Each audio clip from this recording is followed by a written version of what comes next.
আল্লাহ তাআলা আমাদেরকে আশরাফুল মাখলুকাত বানিয়েছেন এবং চিন্তা আর বিবেককে খাটানোর জন্য আল্লাহ তাআলা মহামূল্যবান একটা অঙ্গ আল্লাহ তাআলা আমাদেরকে দিয়েছেন, সেটা হচ্ছে ব্রেইন, আমাদের মস্তিষ্ক। এটা আমরা উই আর ইন্টেলেকচুয়াল বিং, আমরা হচ্ছে বুদ্ধিবৃত্তিক প্রাণী। অর্থাৎ আল্লাহ তাআলা আমাদেরকে ফ্রি উইল দিয়েছেন, আমাদেরকে ক্রিটিক্যালি থিঙ্কিং করার সুযোগ দিয়েছেন, বিচার, বুদ্ধি, বিবেক, কমন সেন্সকে কাজে লাগানোর সুযোগ আল্লাহ তাআলা আমাদেরকে দিয়েছেন এবং এজন্যই আল্লাহ তাআলা আমাদেরকে আশরাফুল মাখলুকাত বানিয়েছেন। এবং চিন্তা আর বিবেককে খাটানোর জন্য আল্লাহ তাআলা মহামূল্যবান একটা অঙ্গ আল্লাহ তাআলা আমাদেরকে দিয়েছেন, সেটা হচ্ছে ব্রেইন, আমাদের মস্তিষ্ক। এটাকে কাজে লাগিয়ে, কমন সেন্স কাজে লাগিয়ে আমরা পৃথিবীতে সভ্যতার পর সভ্যতা নির্মাণ করেছি। পৃথিবীতে মানুষ ছাড়া অন্য কোনো প্রাণী কি এটা করতে পেরেছে?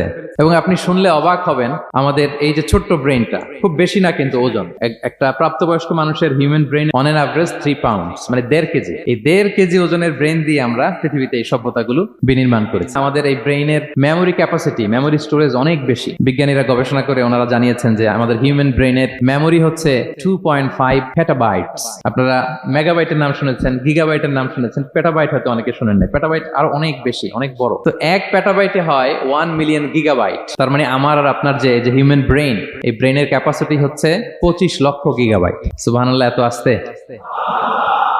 তো এই বিচার বুদ্ধি, বিবেক বুদ্ধি, এগুলোই আমাদেরকে পশু থেকে আলাদা করেছে। পশুর কিন্তু এই ইন্টেলেক্ট নাই, বিচার বুদ্ধির ক্ষমতাটা তাদের নাই। আমাদের ফ্রি থিঙ্কিং করার সুযোগ আছে, আমাদের ইন্টেলেক্ট আছে, আমাদের ইন্টেলিজেন্স আছে। আমরা আমাদের সিদ্ধান্তগুলো নিজের মন মতো করে নিতে পারি। এজন্য আমরা হচ্ছে আশরাফুল মাখলুকাত।